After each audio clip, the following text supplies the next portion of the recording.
इज़ैटिमाइब।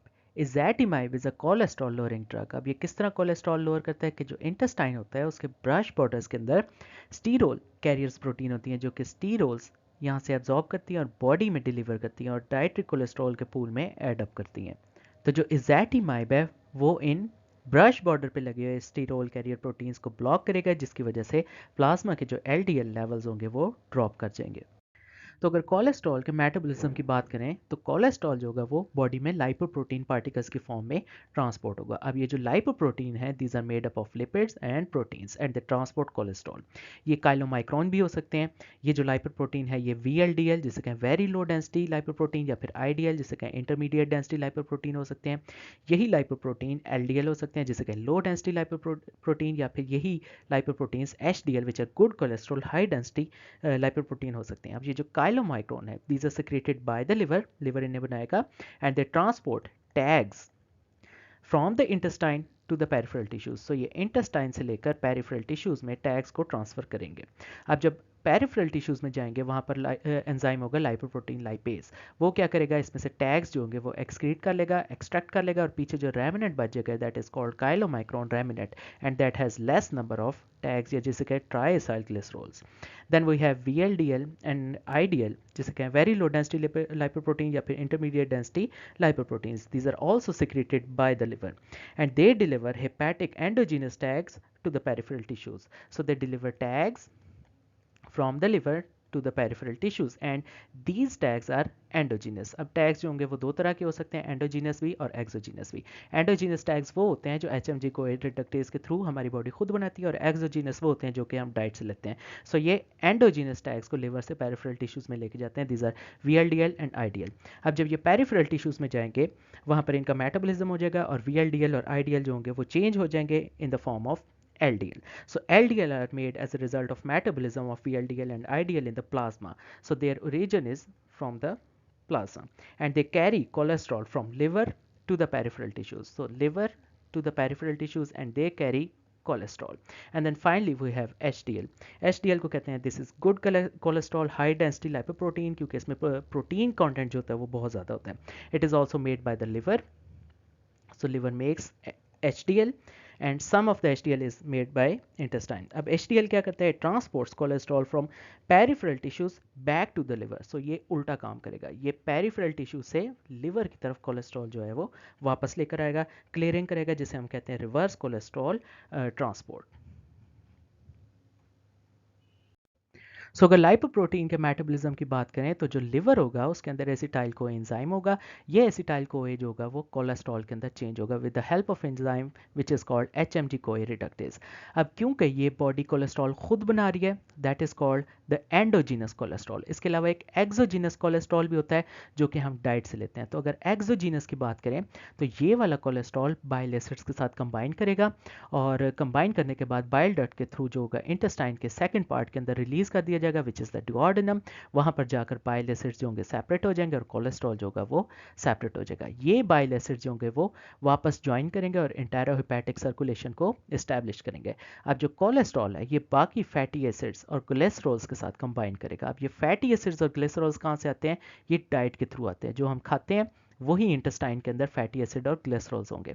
ये कोलेस्ट्रॉल इनके साथ कंबाइन करेगा और फाइनली इसको हम पैक कर देंगे in the form of lipoprotein particles which are called the chylomicrons. अब काइलोमाइक्रोन्स के अंदर टैग ज़्यादा होते हैं और जो कोलेस्ट्रॉल होता है वो थोड़ा होता है। सो काइलोमाइक्रोन्स ने क्या किया? इंटेस्टाइन से टैग्स पकड़े ट्राइसाइड ग्लिसरॉल्स और पेरिफेरल टिश्यूज के पास लेके हैं जिनके पास एंजाइम होता है लाइपोप्रोटीन लाइपेज। वो क्या करेंगे? इस काइलोमाइक्रोन में से टैग निकालेंगे यानी फैटी एसिड्स एक्सट्रैक्ट कर लेंगे और पीछे जो काइलोमाइक्रोन बच जाएगा that is going to be called the remnant chylomicron. इसके अंदर टैग्स कम होंगे और कोलेस्ट्रॉल जो होगा ज़्यादा होगा। सो यही रेमिनेंट जो काइलोमाइक्रोन होगा ये वापस लिवर के अंदर जाएगा और कोलेस्ट्रॉल बनाएगा और लिवर के अंदर किस तरह जा सकता है? एंडोसाइटोसिस के थ्रू। सो ये जो सारा पाथवे था ये एक्सोजीनस कोलेस्ट्रॉल का था। इसके अलावा एक एंडोजीनस जो कि हमारी बॉडी खुद एसिटाइल कोए के थ्रू बना रही है कोलेस्ट्रॉल, उसका पाथवे कुछ और है। तो ये जो कोलेस्ट्रॉल है अगर एंडोजीनस कोलेस्ट्रॉल की बात करें it is packed in the form of lipoprotein particles which are called the VLDL very low density lipoproteins. अब ये जो VLDL होंगे इनके अंदर टैग्स बहुत ज़्यादा होंगे। तो ये जो VLDL है ये पेरिफेरल टिश्यूज़ के पास जाएंगे जिनके अंदर लाइपोप्रोटीन लाइपेज होगा, अगेन वो इसमें से टैग्स जो होंगे एक्सट्रैक्ट कर लेंगे, हम कह सकते हैं कि उन्होंने फैटी एसिड जो है एक्सट्रैक्ट कर दिया। अब ये जो VLDL है ये फाइनली चेंज हो जाएगा LDL के अंदर। अब जो LDL है उसके अंदर सिर्फ कोलेस्ट्रॉल है, इसके सारे टैग्स जो हैं वो निकल गए हैं, फैटी एसिड एक्सट्रैक्ट हो गए हैं। अब ये जो LDL है इसके पास दो ऑप्शंस है, या तो ये LDL वापस लिवर के अंदर चल जाए थ्रू LDL रिसेप्टर्स एंडोसाइटोसिस, या फिर ये LDL जो है इसकी अपटेक हो जाए in the peripheral tissues. So LDL का जितना भी कोलेस्ट्रॉल है वो पेरिफेरल टिश्यूज़ अपटेक कर लें।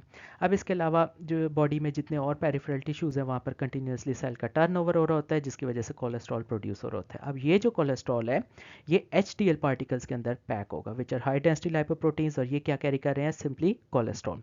अब HDL के पास दो फेट्स हैं, या तो ये अपना कोलेस्ट्रॉल जो है वो डोनेट कर दे VLDL को, या फिर ये अपना कोलेस्ट्रॉल जो है वो डोनेट कर दे LDL को।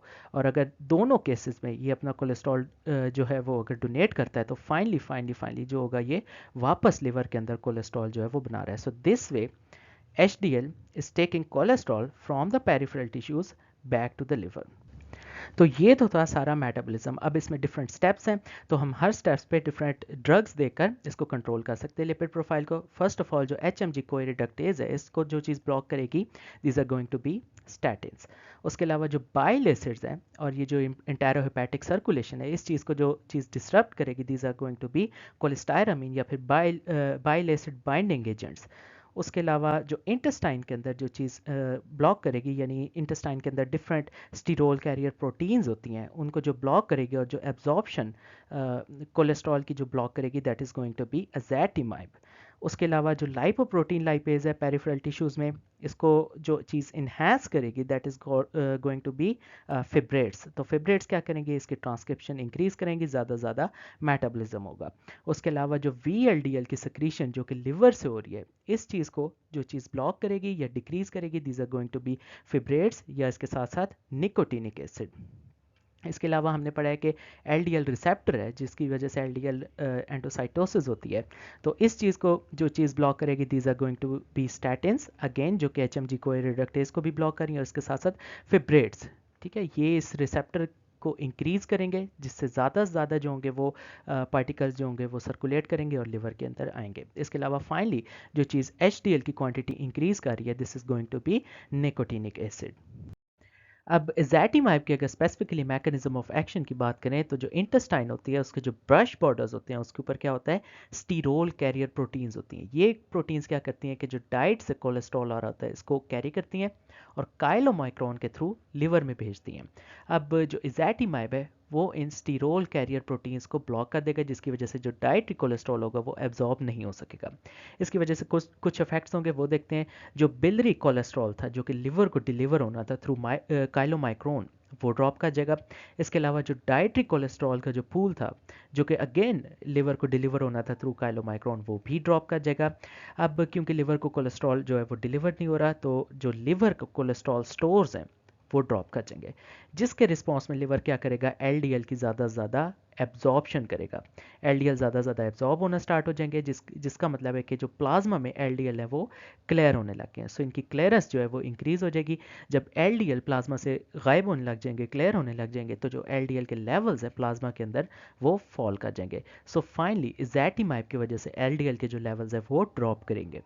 तो अगर एज़ैटिमाइब के फार्माकोकाइनेटिक्स की बात करें, it is given orally and activated in the liver. Maximum concentration 2 घंटे के अंदर अचीव करेगा और इंटेरोहेपेटिक साइक्लिंग में जाएगा। अब ये जो ग्रेजुअली स्टूल्स में से एक्सक्रीट होगा और इसकी प्लाज्मा हाफ लाइफ है 22 आवर्स। फिब्रेट्स जो होंगे वो इसकी प्लाज्मा कॉन्सेंट्रेशन इंक्रीज करेंगे और जो कोलेस्टायरामीन्स है वो इसकी प्लाज्मा कॉन्सेंट्रेशन डिक्रीज करेंगे। एज़ैटिमाइब के अगर क्लिनिकल यूज़ की बात करें तो ये स्टैटिन के साथ दी जाती है और हाइपर कोलेस्ट्रॉलीमिया में देंगे।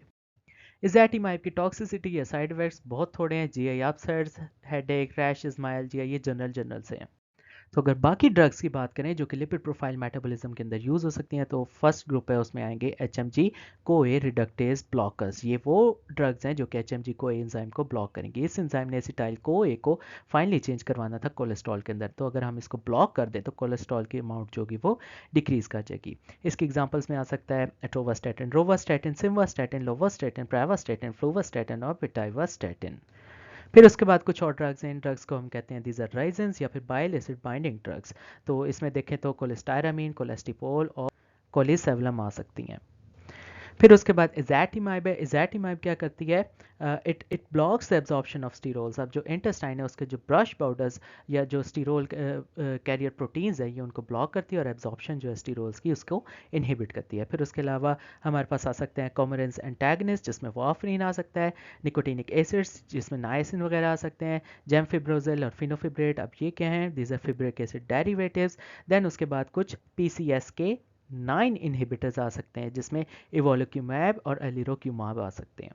Then we have other drugs, और अदर ड्रग्स में आ सकते हैं लोमिटापाइड और माइपोमर्सिन।